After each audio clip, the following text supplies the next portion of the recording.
Problème d'éjac, que faire si vous n'arrivez pas à finir?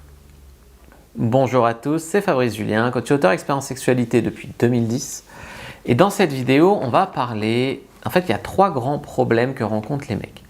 Le plus connu, c'est l'éjaculation prématurée, c'est-à-dire l'éjaculation qui arrive beaucoup trop tôt dans un rapport sexuel, précoce ou prématuré. Le deuxième problème très courant chez les hommes, c'est le fait de ne pas arriver à la garder dure. On bande et puis au moment de mettre la capote par exemple, on la perd et on n'arrive pas à la pénétrer. Et le troisième gros problème, c'est de ne pas arriver à finir, de ne pas arriver à éjaculer. D'accord ? Vous n'arrivez pas, vous bandez, vous redevenez mou, vous rebandez, mais vous n'arrivez pas à jouir. Et ça, c'est les 3 grands problèmes qui sont souvent, pas toujours, je vais en parler, mais souvent dus au stress, à l'enjeu que vous y mettez et avec des fois un manque d'expérience. Je vous conseille, si vous êtes reconnu dans un de ces 3 soucis, de lire mon livre « Comment bander dur et longtemps ». Comme j'ai dit brièvement en introduction, l'éjaculation précoce ou prématurée, elle est pas mal traitée, que ce soit dans les vidéos de formation internet ou dans des formations, dans des trucs. Maintenant, les problèmes d'éjac et les problèmes d'érection, c'est moins traité. Moi, typiquement, j'étais dans le cas au début où je venais en 3 minutes dans une nana. Et j'ai appris à me gérer par des trucs de respiration, par de l'expérience, par le fait de ne pas commencer direct par de la levrette, par tout un tas de choses, par gérer mon excitation, apprendre à maîtriser mon corps, qui ont fait que j'ai réussi. Et ça, je pense que c'est peut-être déformé parce que c'était mon cas, mais je pense que c'est le cas le plus courant. C'est un sujet en tout cas beaucoup plus traité. Maintenant, les problèmes de ne pas arriver à finir, pas arriver à éjaculer, ça c'est un problème qui touche 5% de la population à peu près, ce qui est à la fois beaucoup, parce que 5% de 30 millions de Français par exemple, ça fait beaucoup, mais ce qui n'est pas beaucoup en proportion, d'accord ? Donc, si vous avez du mal à éjaculer, à avoir un orgasme, durant un rapport sexuel avec des stimulations normales et qui dure un temps normal, c'est là où on va parler de problème d'éjac. D'accord ? Comme je disais, si tu n'arrives pas à jouir, tu veux jouir, tu n'arrives pas au bout d'une heure que tu limes la nana, que tu es épuisé, que tu commences à la perdre, il y a un problème d'éjac. D'accord ? Ça, c'est un problème d'éjac. Donc, peut-être que ce problème d'éjac te met dans un état de frustration, tu n'arrives pas à jouir, c'est normal, mais la honte, j'ai l'impression de ne pas avoir ma virilité parce que je n'arrive pas à envoyer le jus dans la nana. Est-ce que tu es en colère? Est-ce que tu as peur? En tout cas, ça mine ta confiance en toi, ton estime de toi, etc. Tu as peur qu'elle te trompe avec un mec qui s'est éjaculé, tu as peur beaucoup de choses comme ça. Et je peux le comprendre. Honnêtement, je peux le comprendre.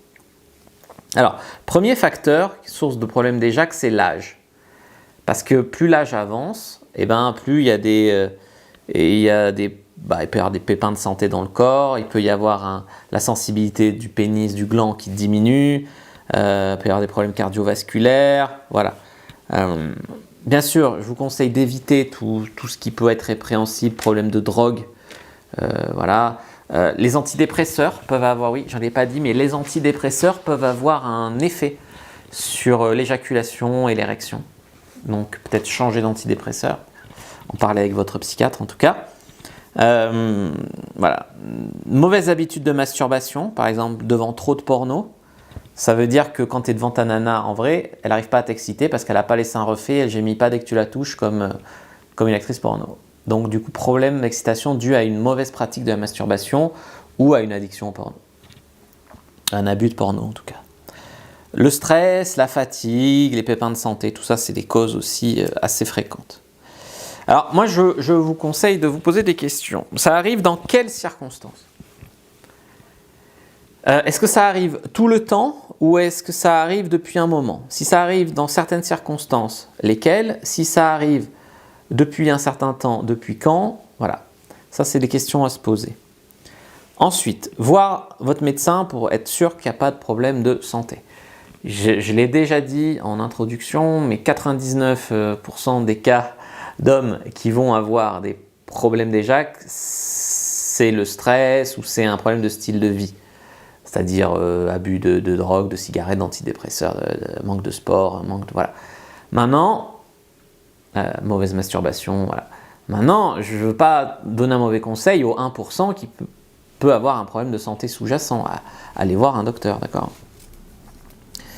Une meilleure communication avec votre partenaire.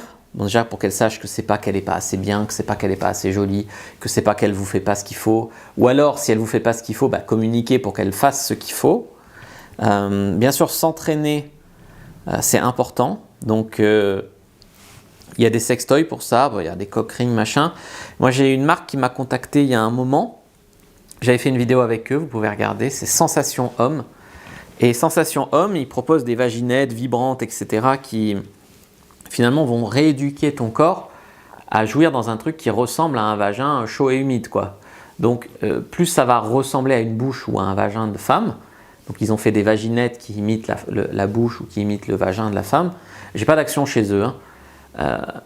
Mais plus tu vas avoir ça, plus tu peux essayer de te rééduquer comme ça. En tout cas, c'est aussi une manière de devenir moins dépendant de la chatte, entre guillemets, et d'avoir un truc qui ressemble vraiment à la chatte. Parce que c'est vrai que beaucoup de sextoys manquent de réalisme. Si tu te branles, c'est bien, mais voilà. Donc là, si tu arrives à te rééduquer avec des sextoys ou des vaginettes ou des trucs qui ressemblent au maximum à une bouche, à un vagin, c'est un moyen de te rééduquer, de te réentraîner dans des bonnes conditions et retrouver le goût de l'orgasme, etc.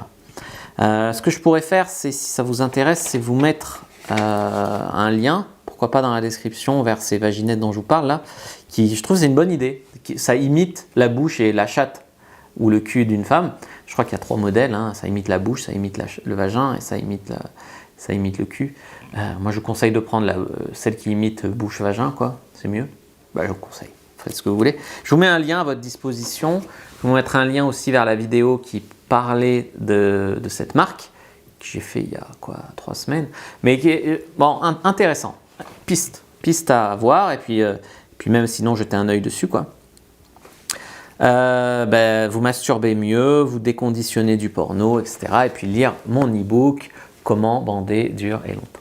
Voilà, j'espère que cette vidéo vous a plu, vous a apporté des réponses. Si c'est le cas, rétribuez avec un pouce bleu, un commentaire. Moi, je vous dis à bientôt et que le dieu de la séduction et de la sexualité soit avec vous, les amis.